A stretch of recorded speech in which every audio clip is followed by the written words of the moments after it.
कदम भले ही थक जाए, घर जाना हमें जरूरी है। ये बुरा वक्त है हमारा, क्योंकि अब कामयाब नहीं मजदूरी है। आप सही समझे।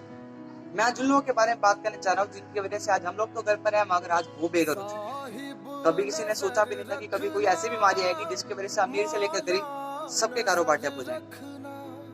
मगर अमीर तो फिर भी सर्वाइव कर गए, मजदूरों का कारोबार छीन गया। मजदूरों की मजदूरी बिल्कुल ठप हो गई। हम आमतौर पर कभी मजदूरी देखते रहते थे, मगर उसको इतनी इम्पोर्टेंस नहीं दी थी। पर किसी ने कभी सही ही कहा है कि कोई चीज अगर हमारे पास होती है तो हमें उसकी इम्पोर्टेंस महसूस नहीं होती। पर आज जब मजदूर शहर छोड़कर गांव जा चुके हैं, तब हमें उनकी इम्पोर्टेंस महसूस हो रही है।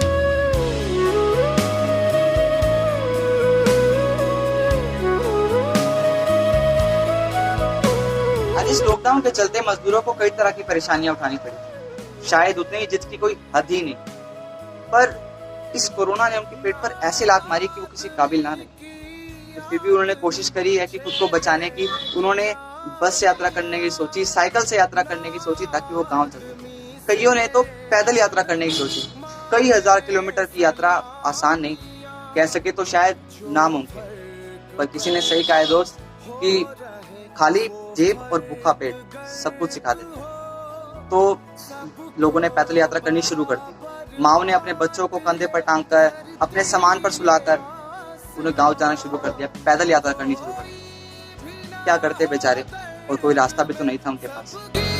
खबर रखना साहिब, नजर रखना मौला, नजर रखना साहिब। मजदूरों के हालात बच्चे बदतर होते जा रहे थे और उनकी सुरक्षा करना बहुत ही जरूरी था, क्योंकि वो हमारे समाज की नींव है। इसीलिए सरकार ने कई तरह के प्रयास किए जिससे कि उन्हें गांव पहुंचाया जा सके। सरकार ने कई स्पेशल बसेस, ट्रेन का भी इंतजाम किया जिससे कि उन्हें गांव पहुंचाया जा सके। पर कोरोना के चलते भीड़ तो हो नहीं सकती थी, जिसकी वजह से अब भी कई मजदूर थे जो कि पैदल सफर कर रहे थे। तब हमारे बॉलीवुड एक्टर सर सोनू सूद ने सड़क पर आकर उनके लिए बसेस का प्रबंध किया, जिससे कि वो गाँव सही सलामत जा सके। उनके लिए खाने का प्रबंध किया और हर एक मजदूर से मिले, उनकी प्रॉब्लम्स को सुना और उनका सोल्यूशन किया, और उन्हें बसेस में सकुशल रवाना किया। और जाते हुए एक चीज जरूर पूछी कि वापस तो आओगे? तब उन्होंने कहा कि हाँ, हम जरूर वापस आएंगे। हो सकता था कि उन्हें पैदल यात्रा ही करनी पड़ती, तब शायद वो वापस ना आते, क्योंकि इतनी प्रॉब्लम्स के बाद कौन वापस आएगा। पर हाँ, जब उन्हें अब इतनी अच्छी तरह से भेजा गया है तो हम उम्मीद करते हैं कि वो वापस जरूर आएंगे।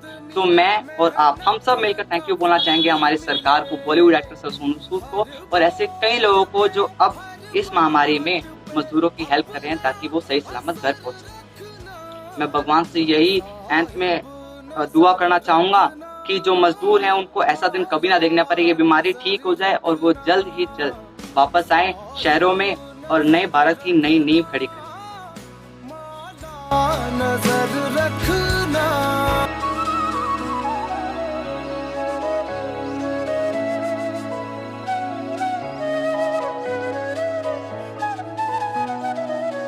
माना हुई तकलीफ तुम्हें, पर दोस्त जिंदगी इसी का नाम है। तुम जल्द लौट कर आना वापस, पूरे भारत का यही पैगाम है, पूरे भारत का यही पैगाम है।